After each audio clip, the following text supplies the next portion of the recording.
아멘. 오늘은 어째서 영과 마음판인 겁니까? 라는 제목으로 말씀을 나누고자 합니다. 말씀을 보실까요? 우리는 우리 자신이 사형 선고를 받은 줄 알았으니 이는 우리로 자기를 의지하지 말고 오직 죽은 자를 다시 살리시는 하나님만 의지하게 하심이라. 말씀을 통해 무엇을 깨닫게 되십니까? 말씀에 소개된 우리는 주어진 삶의 결과를 어떻게 말하고 있나요? 그들은 우리 자신이 사형 선고를 받은 줄 알았다고 말하고 있습니다. 과연 그것은 무엇을 의미하는 걸까요? 말씀을 보세요. 형제들아, 우리가 아시아에서 당한 환난을 너희가 모르기를 원하지 아니하노니 힘에 겹도록 심한 고난을 당하여 살 소망까지 끊어지고. 그 의미가 무엇인지 깨닫게 되십니까? 우리 자신이 사형 선고를 받은 줄 알았다고 이야기한 까닭이 무엇인지 깨닫게 되시냐는 겁니다. 그들은 자신들이 아시아에서 당한 환난을 말하고 있었던 겁니다. 그들은 아시아에서 어떠한 일을 당했을까요? 어떠한 환난을 당했을까요? 말씀은 이렇게 소개합니다. 힘에 겹도록 심한 고난을 당했다. 힘에 겹도록 무슨 의미죠? 내가 감당할 수 없을 만큼, 내가 버틸 수 없을 만큼 심한 고난을 당했다. 예, 그러한 의미입니다. 그 결과가 무엇이죠? 주어진 삶 속에서 내가 감당치 못할 만큼 큰 어려움을 당하게 된 결과가 무엇이냐는 겁니다. 그들은 이렇게 소개해요. 살 소망이 끊어졌다. 이제 가늠이 되십니까? 우리 자신이 사형 선고를 받은 줄 알았다라는 이야기는 그들이 주어진 삶 속에서 너무나도 힘든 일을 당해서 마치 우리들은 더 이상 살 수 없다라는 삶에 대한 포기, 삶에 대한 희망을 내려놓을 정도로 너무 힘들었다라는 그 삶의 결과를 소개하고 있는 것을 깨닫게 되시냐는 겁니다. 사랑하는 성도 여러분, 그렇다면 지금 이 말씀은, 이 상황은 무엇과 닮아 있는 겁니까? 무엇과 유사하냐는 거예요. 이는 우리들이 주일 예배 시간에 살펴보았던 사사기 말씀과 닮아 있는 겁니다. 말씀 속에 나타난 이스라엘 자손의 상황과 지금 이 말씀이, 이 상황이 너무나도 닮아 있다는 거죠. 말씀을 보세요. 이스라엘이 화동한 때면 미디안과 아말렉과 동방 사람들이 치러 올라와서 진을 치고 가사에 이르도록 토지 소산을 멸하여 이스라엘 가운데서 먹을 것을 남겨두지 아니하며 양이나 소나 나귀도 남기지 아니하니 이는 그들이 그들의 짐승과 장막을 가지고 올라와 메뚜기 떼같이 많이 들어오니 그 사람과 낙타가 무수함이라 그들이 그 땅에 들어와 멸하려 하니. 이스라엘 자손들은 주어진 삶 속에서 무엇을 경험했습니까? 자신들을 멸망시키려고 하는, 즉 자신들의 생명을 빼앗아가려고 하는 미디안 때문에 심한 환난을 당하게 되었습니다. 너무나도 큰 어려움을 당하게 되었다는 거죠. 말씀은 그 결과를 어떻게 소개합니까? 이스라엘이 미디안으로 말미암아 궁핍함이 심한지라. 이스라엘이 미디안 사람들 때문에 궁핍함이 심했다고 소개합니다. 그렇다면 누군가가 나를 살아갈 희망이 없도록 완전히 억누를 때에 궁핍함이 심했다라고 말하고 있는 상황이잖아요. 무엇과 닮아 있는 겁니까? 무엇과 짝을 이루는 거예요? 조금 전에 우리들이 살펴본 바로 이 상황과 짝을 이루는 거죠. 궁핍함이 심했다라는 것은 내게 살 소망이 끊어졌다라는 이야기랑 다를 게 없다는 거예요. 다시 말해 우리 자신이 사형 선고를 받은 것 같았다라고 말하는 것과 다를 바가 없다는 것이지요. 그렇다면 묻지 않을 수가 없습니다. 하나님께서 그들에게 이러한 일들을 허락하신 이유가 무엇일까요? 인생의 주관자와 구원자이신 하나님께서 분명 이 일을 그들에게 허락하셨을 텐데 하나님은 어떤 분이시죠? 말씀을 보면 하나님은 언제나 우리와 함께 하시는 분입니다. 또한 그 하나님은 우리를 향한 하나님의 뜻을 따라 날마다 우리들의 걸음을 인도해 주시고 보호해 주시는 분입니다. 그렇다면 지금 이 일들이 그 결과라는 이야기잖아요. 하나님께서 하나님의 뜻을 따라 우리들의 걸음을 인도하시고 보호해 주신 결과가 바로 이와 같았다라는 이야기잖아요. 그러니 우리는 궁금증을 가져야 되죠. 왜 이러한 일들을 허락하셨을까? 하나님께서 그렇게 하신 이유가 무엇일까? 하나님의 의도, 하나님의 목적, 하나님의 뜻은 과연 무엇일까? 우리는 궁금해해야 된다는 거예요. 나는 왜 오늘 학교에서 이런 일을 당하는 거지? 나는 가정에서 왜 이런 일들을 보게 되는 거지? 나는 일터와 사업장에서 어째서 이러한 말들을 듣게 되는 거지? 우리는 하나님을 바라보며 뭐 할 수 있어야 돼요? 궁금증을 가져야 된다는 거예요. 말씀은 그 이유를 친절하게 소개하고 있습니다. 어떻게 소개하고 있나요? 이는 우리로 자기를 의지하지 말고 오직 죽은 자를 다시 살리시는 하나님만 의지하게 하심이라. 이는 우리로 자기를 의지하지 말고 오직 죽은 자를 다시 살리시는 하나님만 의지하게 하심이라. 그렇다면 이 말씀은 어떠한 의미를 나타내고 있는 겁니까? 이는 아시아에서 당한 환난을 통해 성도의 마음과 생각이 무엇으로 채워졌다? 하나님으로 채워졌다. 다시 말해 살 소망이 끊어지는 그 어려움을 통해, 그 아픔을 통해, 그 고통을 통해 성도의 시선이 누구에게 고정되었다? 하나님께 고정되었다. 지금 그러한 의미를 나타내는 겁니다. 잘 생각해 보세요. 우리로 자기를 의지하지 말고라는 이 말씀의 의미가 무엇이겠습니까? 그들은 아시아에서 환난을 당하기 전에 어떠한 마음 상태였다? 어떠한 생각 상태였다? 우상 숭배자들처럼 온통 자신으로 물들어져 있었다. 그들의 생각과 마음은 성도인데 성도의 마음과 생각은 온데간데 없고 세상 사람들처럼 우상 숭배자들처럼 채워져 있었다. 살 소망이 끊어지는 일이 있기 전에는 그들의 시선이 무엇에 고정되어 있었다? 예수 믿지 않는 사람들처럼 하나님이 아닌 것들에 고정되어 있었다. 이는 무엇을 방증하는 거예요? 그들의 상태가 성도였지만 성도다운 삶을 살아갈 수 없는 상태였다는 거예요. 그런데 하나님께서 어떠한 변화를 이루시는 겁니까? 오직 죽은 자를 다시 살리시는 하나님만 의지하게 하십니다. 그리스도께서 사시는 삶을 살아가며 그리스도께서 사시는 삶으로 내게 주어진 삶을 여길 수 있도록 만드셨다는 거예요.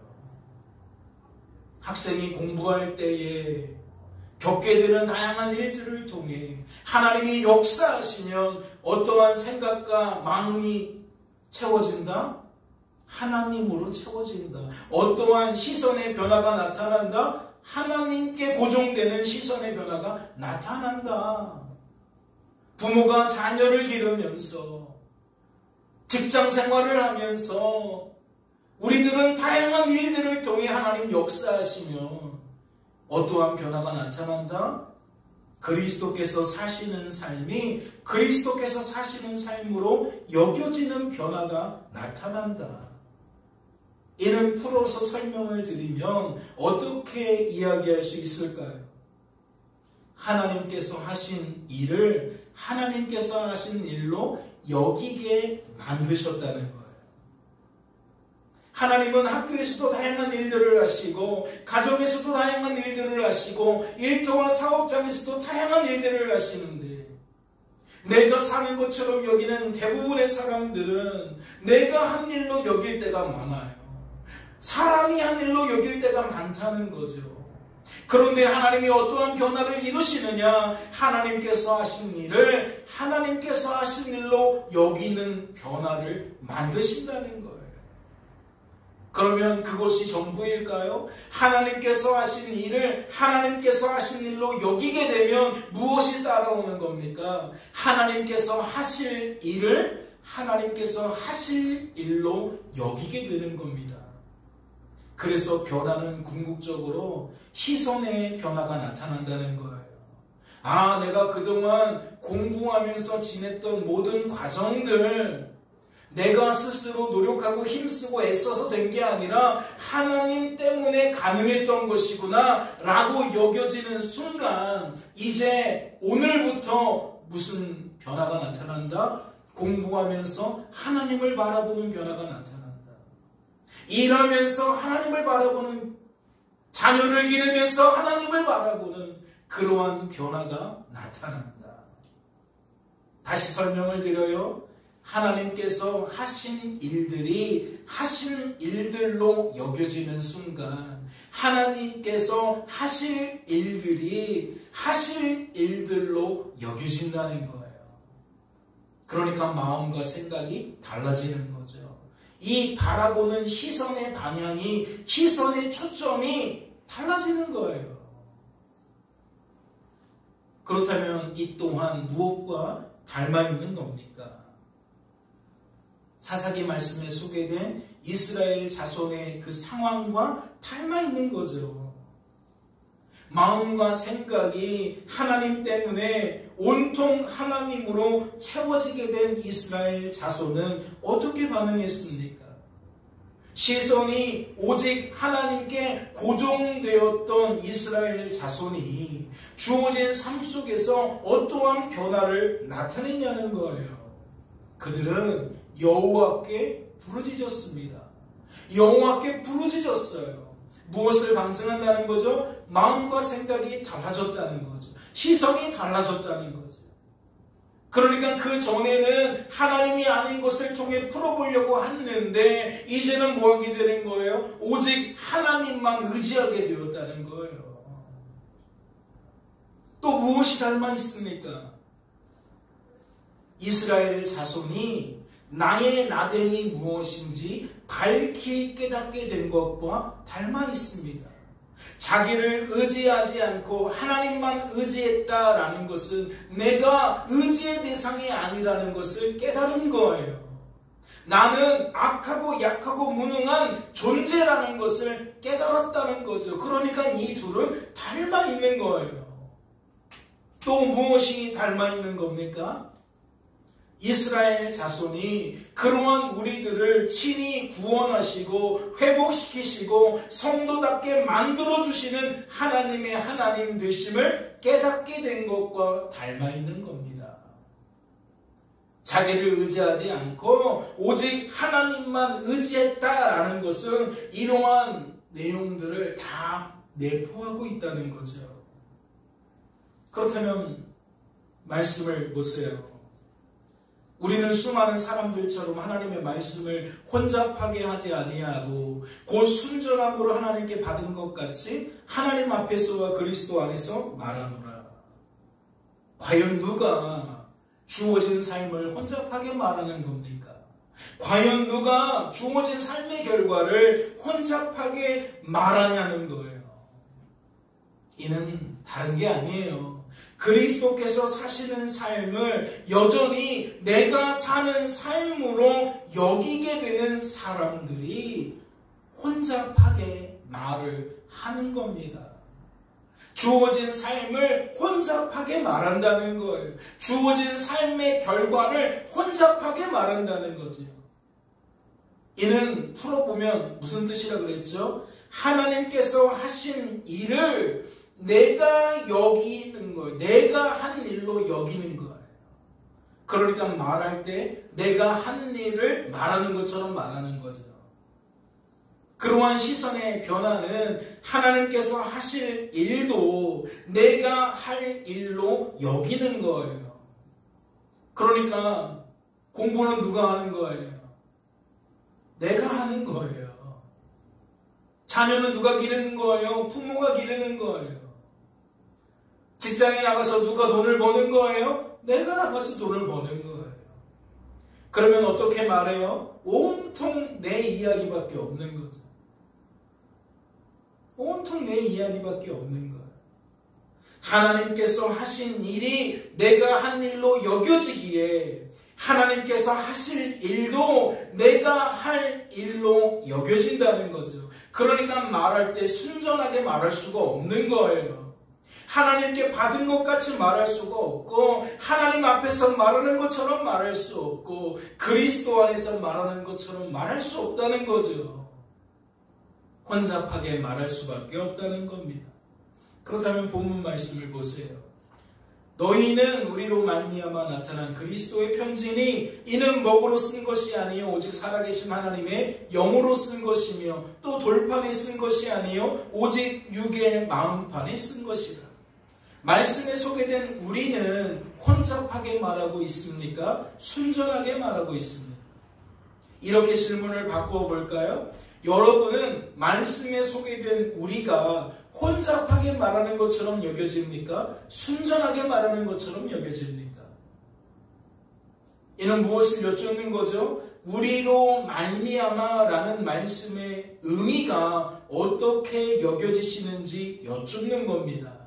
만약 내가 한 일로 여겨지는 분은 혼잡하게 말하는 것처럼 여겨질 것이고 하나님께서 하신 일로 여겨지는 분은 순전하게 말하는 것처럼 여겨진다는 거지요.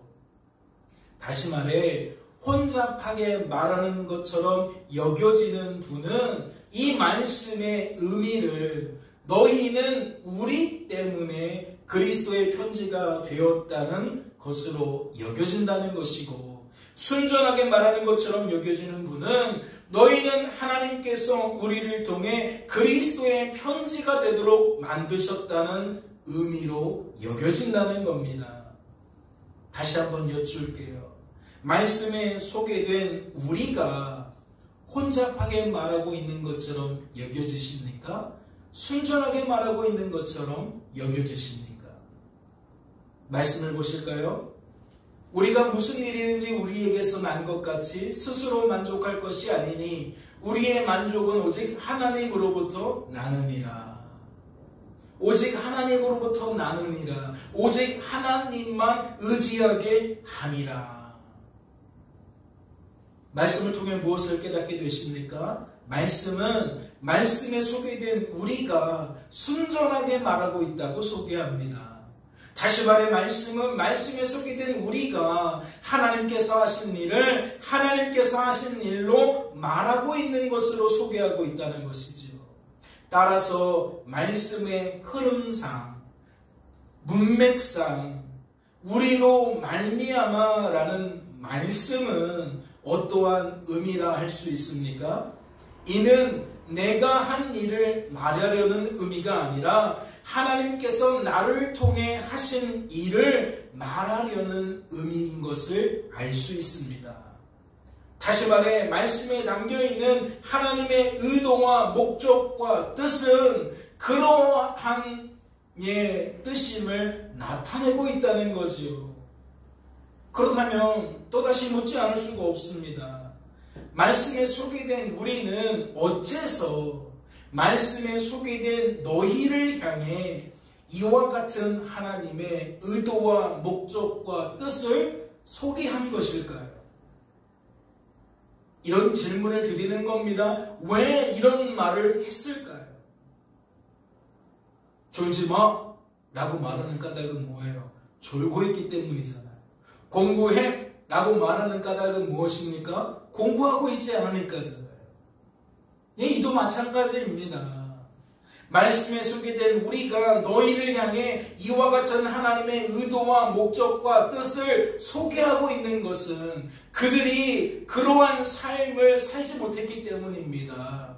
그렇게 여기는 삶을 살지 못했다는 것이지요. 다시 말해 말씀에 소개된 그들은 하나님께서 하신 일을 내가 한 일로 여기고 있었다는 겁니다. 그래서 말씀에 소개된 우리는 이와 같은 하나님의 뜻을 소개했다라는 것이지요.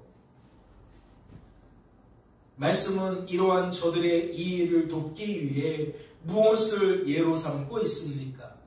제가 중간중간에 학생이 공부하는 것을 통해, 부모가 자녀를 기르는 것을 통해, 직장인들이 회사에서 일하는 것을 통해 하나님 말씀을 설명드리는 것처럼 지금 말씀에 소개된 우리는 너희의, 즉 그들의 이해를 돕기 위해 무엇을 예로 들고 있냐는 거지요.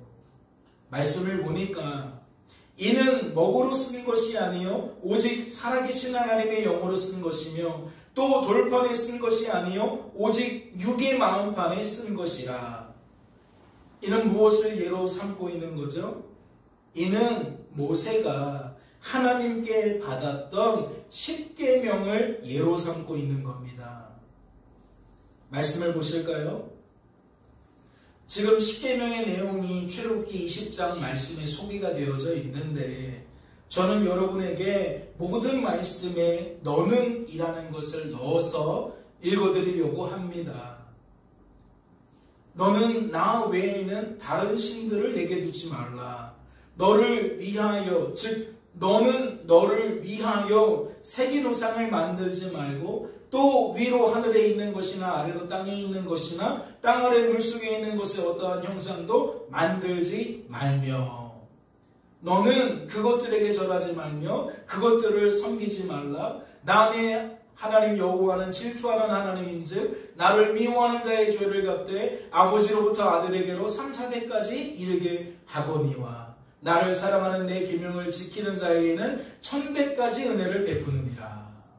지금 4번째 계명까지 읽어드린 겁니다.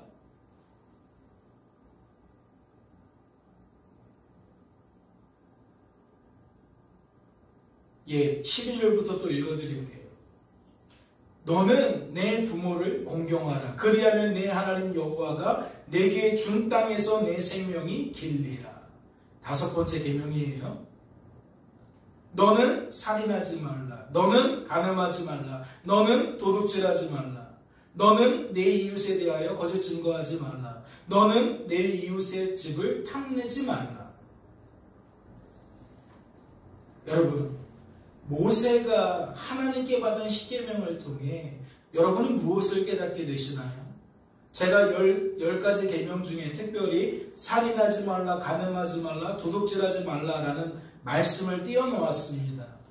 여러분, 이러한 십계명이 내가 할 일로 여겨지십니까? 하나님께서 하실 일로 여겨지십니까? 저는 너는 이라는 글을 앞에다 넣고 읽어야 한다고 말씀을 드렸죠. 너는 살인하지 말라. 너는 간음하지 말라. 너는 도둑질하지 말라. 여러분은 그 의미가 어찌 여겨지십니까? 문자적인 의미를 생각해 볼 때에 누가 할 일로 여겨지시죠? 너는 살인하지 말라 했으니까 내가 해야 할 일로 여겨집니다. 아, 하나님은 나에게 살인하지 말라고 하시는구나. 이는 나에게 살인하지 말라고 하시는 거구나. 문자적인 의미를 생각해 볼 때 결국 내가 할 일로 여겨지게 된다는 거죠. 그렇지 않습니까? 그런데 본문 말씀을 다시 생각해 보세요. 말씀에 소개된 우리는 모세가 받은 하나님의 십계명을 어떻게 풀고 있습니까?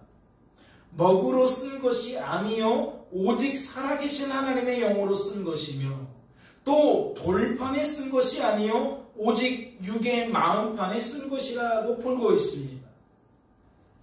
이는 무엇을 강조하기 위함일까요? 만약 이것이 내가 할 일로 여겨져야 한다는 이야기라면 굳이 이렇게 반박하듯이 대치해서 말할 필요가 없겠죠. 모세의 율법이 우리가 해야 할 일이었다면 굳이 말씀에 소개된 우리가 이와 같이 모세가 받은 하나님의 십계명을 풀어낼 리가 없다는 겁니다. 잘 생각해 보세요. 문맥상, 흐름상 이 내용을 잘 생각해 보시라고요. 무엇을 강조하고 싶어서 이렇게 말하는 것이겠습니까? 모세가 받은 하나님의 십계명은 먹으로 쓴 것이 아니래요. 돌판에 쓴 것이 아니래요. 그 십계명의 진짜 의미는 그런 게 아니래요. 즉 내가 할 일로 여기는 것이 아니래요. 그러면 어떻게 여기라는 거예요? 내가 할 수 있는 일이 아니라 하나님께서만 나를 통해 해내실 수 있는 일로 여기라는 거예요. 즉 내가 할 일로 여기지 말고 하나님께서 하실 일로 여기라는 거지요. 강조점을 어디에 두고 있다고요? 내가가 아니라 하나님, 거기에 강조점이 있다는 거죠.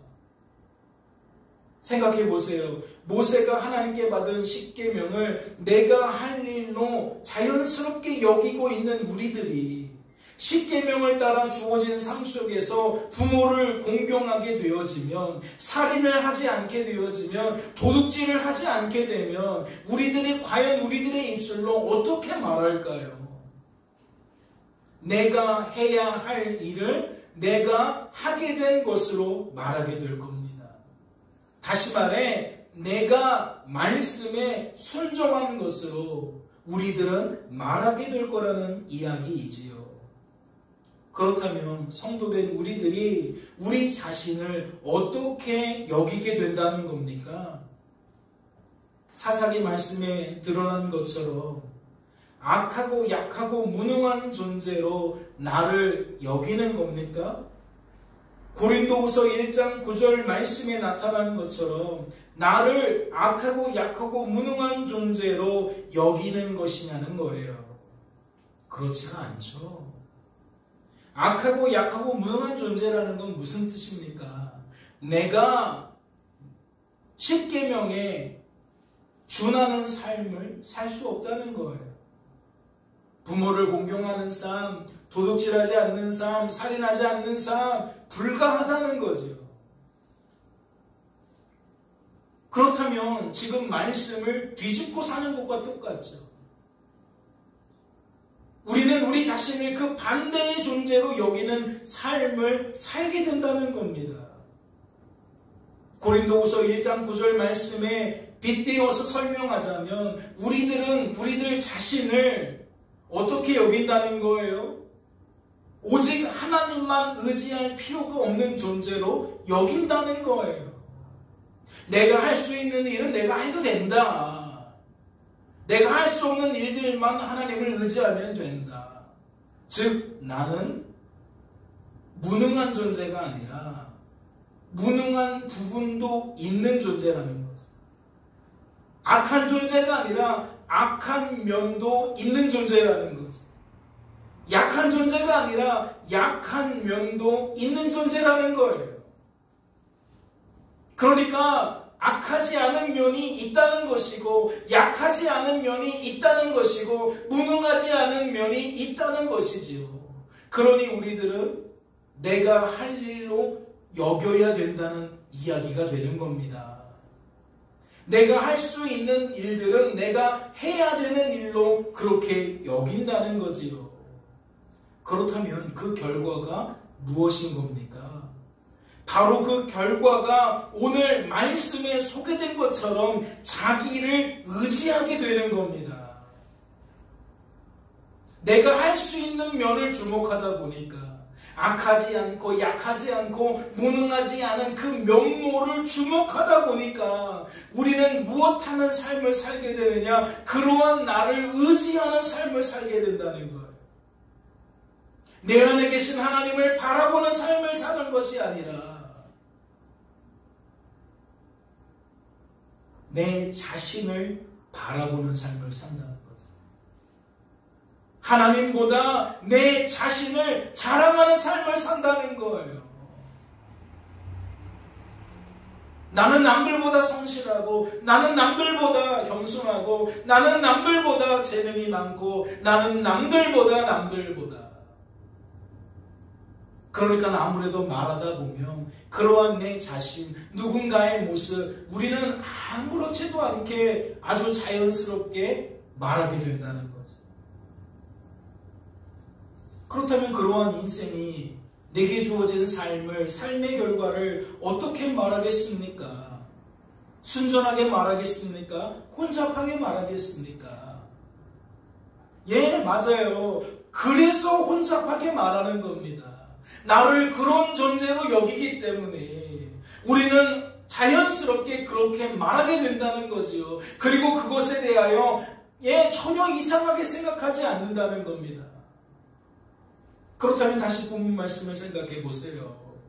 말씀에 소개된 우리는 어째서 모세가 하나님께 받은 십계명을 예로 삼았을까요?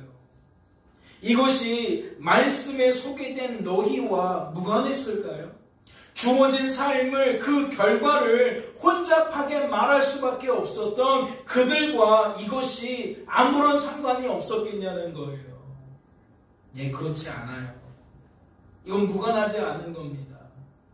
다시 말해 그들은 우리가 조금 전에 살펴보았던 그 십계명에 준하는 삶을 살아가면서 내가 한 것처럼 여겼다는 것이고 너도 할 수 있는 것처럼 여겼다는 거예요. 그러다 보니까 성도 안에서, 교회 안에서 교제를 하며 어떠한 말들을 토해냈느냐? 혼잡한 말들을 토해냈다는 거지요. 마치 하나님이 없어도 우리가 일정한 부분은 순종할 수 있는 것처럼. 그래서 아무렇지도 않게 너는 순종해야 돼, 너는 순종해야 돼 라고 거침없이 말하게 된다는 거지요. 그렇다면 어째서 먹이 아니라 하나님의 영인 걸까요? 어째서 돌판이 아니라 마음판이겠냐는 겁니다. 무엇을 말하고 싶어서 먹을 영으로 대체하고 돌판을 마음판으로 대체하냐는 거예요. 말씀은 그 힌트를 이렇게 소개하고 있습니다. 우리가 마음의 뿌림을 받아 악한 양심으로부터 벗어나고 몸은 맑은 물로 씻음을 받았으니 참 마음과 온전한 믿음으로 하나님께 나아가자. 이 히브리서 10장 말씀은 오늘 본문 말씀과 유사한 패턴을 가지고 있어요. 지금 이 모티브가 무엇이냐? 출애굽 여정 중에 6월절 사건 속에서 마지막 10번째 재앙 속에서 이스라엘 사람들은 자기 가족의 수대로 가축을 잡아요. 특별히 양을 잡습니다. 그리고 그 양을 어떻게 하느냐? 죽여요. 그리고 피를 담아요. 그리고 그 피를 자기 집 문설주에 바릅니다. 즉 위의 기둥과 좌우 설주에 바른다는 거예요. 이해가 되시죠? 그런데 오늘 말씀은 그걸 끌어다가 어떻게 표현하고 있는 겁니까? 그들이 직접 피를 발랐어요. 그런데 지금 말씀은 뭐라고 말하고 있는 거죠? 마음의 뿌림을 받았다는 거예요. 우리는 우리 가족을 구원하기 위하여 양의 피를 집 입구에 발랐는데 오늘 히브리서 말씀은 마치 우리가 문설주가 된 것처럼 우리가 뿌림을 받은 존재로 소개하고 있다는 거죠. 무슨 뜻입니까? 하나는 내가 한 일이고 하나는 누군가가 나를 위해 한 일로 말씀의 구도가 바뀌었다는 거예요. 그럼 무엇과 똑같은 거죠? 무엇과 닮아 있는 겁니까? 지금 우리들이 고린도후서 말씀을 통해서 강조하려는 그 메시지와 그 짝을 이루는 거죠. 예수 그리스도께서 이 땅에서 하신 일이 무엇입니까? 무엇을 드러내신 겁니까? 인생의 주관자와 구원자는 오직 하나님이시다라는 걸 드러낸 거예요. 너희는 너희 스스로를 구원할 수 없다. 너희는 너희 스스로를 너희의 죄에서 건져낼 수 없다. 이는 하나님만이 하실 수 있다. 그래서 같은 상황인데 내가 바른 것으로 설명하지 않고 내가 누군가에 의해서 달라진 것처럼 소개하고 있는 거예요. 즉 10계명을 내가 한 일로, 내가 할 일로 바라보는 것이 아니라 하나님께서 하신 일로, 하나님께서 하실 일로 그렇게 소개하고 있다는 거죠. 말씀은 고린도후서 1장, 2장, 3장에서 그 전체의 흐름상 계속 같은 소리를 내고 있는 겁니다. 우리는 순전하게 말해야 된다. 사랑하는 성도 여러분, 어째서 돌판이 아닌 거죠? 어째서 먹이 아닌 겁니까? 구원받은 성도의 삶은 더 이상 내가 사는 것이 아니라 그리스도께서 사시는 삶이기 때문입니다.